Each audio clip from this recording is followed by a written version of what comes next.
Welcome back to U.S. Farm Report. Trusted, timely, tradition. Welcome back. Well, as we're on the road from Grain Farmers of Ontario's March Classic, Ontario is massive. It's an area that made international headlines recently for the truckers' strike that brought traffic to a halt in some major cities. But if you travel in the countryside, you'll find stories of resilience, a plot that has withstood the challenges thrown by COVID, Mother Nature, and supply chain chaos. And this weekend, we show you why grain farmers here in Ontario are optimistic about the year ahead. Yeah. Farmers in Ontario, Canada. I have everything I need locked in, yeah. So we're okay. Same with the fertilizer. We're all set that way. Are facing some of the same challenges as those in the U.S. are battling this spring, with big questions about fertilizer. Well, it's going to be a concern, and it's going to be mainly about the price more than the supply, I think. But even supply isn't a guarantee unless you have it already on your farm. Well, you talk to the retailers, they say they're okay to start the season. While supplies may be there to start the season, it's side dressing and after winter wheat harvest that is stirring up some debate. We harvest wheat here in July, and then a lot of fertilizer goes down after wheat on the wheat ground. That might be a bigger issue now this year. Just ask Real Agriculture resident agronomist Peter Johnson. Particularly in eastern Canada, because 85 to 90% of our nitrogen is sourced out of Russia, and we don't get all of that in the fall. Fertilizer is the biggest unknown for eastern Canada right now, as fall applied nitrogen isn't a common practice on these soils. Somewhere around a quarter of our nitrogen is still on its way here, and that means that if it doesn't arrive, we're in a very tough spot. Eastern Canada is at high risk. Planting in southwest Ontario won't really gear up until the 1st of May, but it's still a race against the calendar this year. The end of June is sort of the drop-dead date for us. If there's no nitrogen there, we're going to grow corn with a lot less nitrogen, and that will mean lower yields. Farmers like Brendan Burney. I certainly think that we're on par, that we should have it here. Have a first-hand look at the fertilizer frenzy. As a farmer and chair of Grain Farmers of Ontario, he's made it his mission to secure the necessary fertilizer for spring.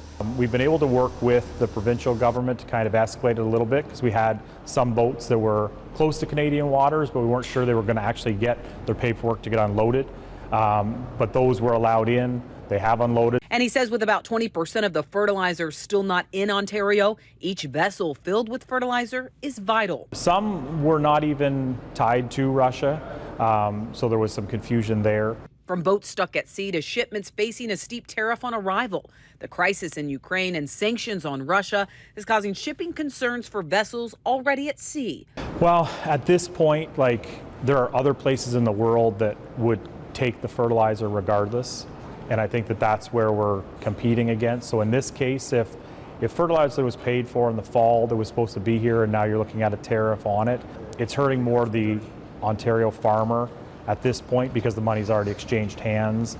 Another potential crisis was averted earlier this week as Canadian Pacific rail workers' strike only lasted 2 days, thanks partially to key conversations about the issues it could spark. We're a month and a little bit away from some people possibly putting corn in the ground, so we don't have a lot of leeway to just shift and get fertilizer elsewhere or inputs elsewhere.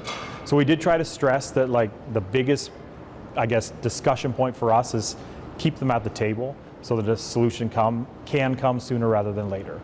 The fertilizer bet is one that could shift some acres in Ontario. We source a lot of phosphorus out of Russia. I know that there was to be a boatload of MAP coming from Russia into Ontario this spring. Whether we get that boatload of MAP or not, we don't know. And without it, it really will make the situation quite hard to manage.